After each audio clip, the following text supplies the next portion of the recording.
শ্রী শ্রী গুরবে নমঃ। আর্যবাণী চ্যানেল থেকে আমি অ্যাস্ট্রোপামিস্ট শ্রীয়নেশ বলছি। আজকে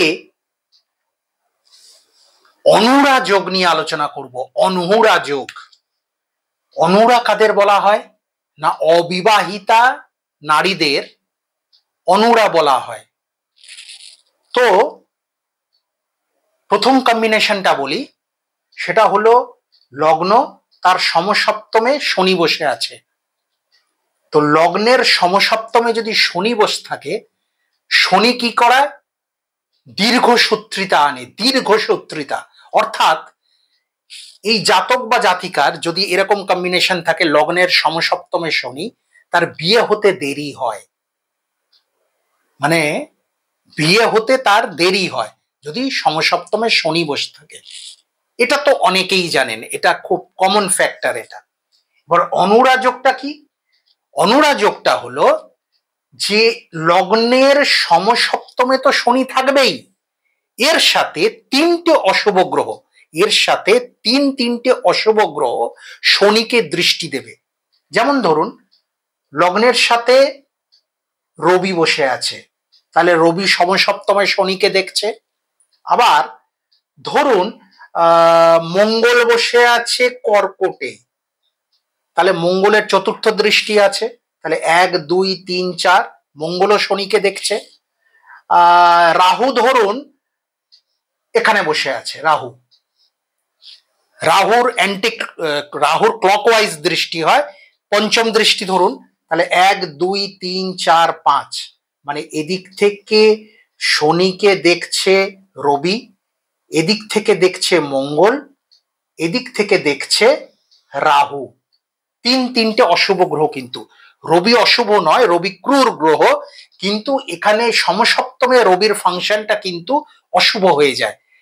ঠিক আছে, এটা মাথায় রাখবেন। রবি এমনিতে কিন্তু ক্রূর গ্রহ, পাপক গ্রহ নয়, কিন্তু রবি ক্রূর গ্রহ।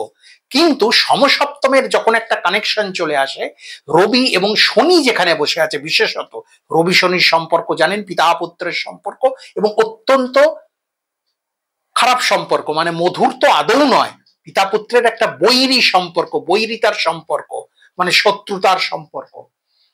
তো সেই রবি দৃষ্টি দিচ্ছে শনিকে, মঙ্গল দৃষ্টি দিচ্ছে শনিকে, রাহু দৃষ্টি দিচ্ছে শনিকে। অন্যভাবে বললে সপ্তম ভাবকে দৃষ্টি দিচ্ছে, সপ্তম ভাব মানে বিবাহের ভাব, তাকে দৃষ্টি দিচ্ছে রাহু রবি মঙ্গল। বিবাহের ভাবে কে বসে আছে? সেও অশুভ গ্রহ, স্বয়ং শনি, পাপক গ্রহ। তাহলে এই যে কম্বিনেশনটা তৈরি হচ্ছে, এই কম্বিনেশন তৈরি করে অনুরা যোগ। বিশেষত এটা নারীদের ক্ষেত্রে হয়, পুরুষদের ক্ষেত্রেও হয়, জাতকদের ক্ষেত্রেও হয়ে থাকে, কিন্তু জাতিকাদের ক্ষেত্রে এটা বেশি ফলবতী হয় এই যোগটা। এটা অনুরা যোগ তৈরি করে, মানে এই নারীর কোনোদিনই আর বিয়ে হবে না, এটাই মোটামুটি ধরে নেওয়া হয়, যদি না কোনোভাবে বৃহস্পতির শুভ দৃষ্টি সপ্তম ভাবে পতিত হয়। বৃহস্পতির শুভ দৃষ্টি যদি পতিত হয়, তাহলে দেরি হলেও সেই নারীর বিয়ে হবার একটা চান্স থাকে। ধরুন বৃহস্পতি এখানেই বসে আছে, ঠিক আছে, তাহলে বৃহস্পতি দৃষ্টি দিচ্ছে সপ্তম ভাবকে, ঠিক আছে, সেক্ষেত্রে অত্যন্ত দেরি হলেও, খুবই দেরি হবে বিয়ে হতে, কিন্তু তাও একটা বিয়ের ক্ষীণ সম্ভাবনা থাকে, ঠিক আছে। কিন্তু যদি বৃহস্পতি দৃষ্টি না দেয়, সেক্ষেত্রে কিন্তু সেই নারী অনুরাই থেকে যান সারা জীবন। তো আমরা এরকম ছোটখাটো যোগ নিয়ে নিশ্চয়ই আলোচনা করব, প্রতিদিনই আলোচনা করব, চেষ্টা করব প্রতিদিন করার, সময়ের খুব অভাব, কিন্তু চেষ্টা করব। কিন্তু আপনাদের দিক থেকে যেটা পাচ্ছি না, সেটা হলো যে চ্যানেলটাকে, আর্যবাণী চ্যানেলটাকে সাবস্ক্রাইব করা প্রবণতা কিন্তু খুব কম, লাইক করারও প্রবণতা খুব কম। আরে এগুলো না করলে উৎসাহটা পাবো কোথা থেকে আমি, সেটাও তো ভাবতে হবে, তাই না? আমি কিন্তু আপনাদের ভালোর জন্যই এগুলো করছি। যারা জ্যোতিষশাস্ত্রকে ভালোবাসেন তারাও অল্প স্বল্প শিখতে পারছেন। যদি কেউ ইন্টারেস্টেড থাকেন আরো গভীরভাবে শেখার, তারা আর্যবাণীতে যোগাযোগ করবেন। আর্যবাণীতে প্রথম ক্লাস শুরু হয়েছে এই রবিবার, মানে দ্বিতীয় ব্যাচের, এটা কিন্তু দ্বিতীয় ব্যাচের ক্লাস শুরু হয়েছে।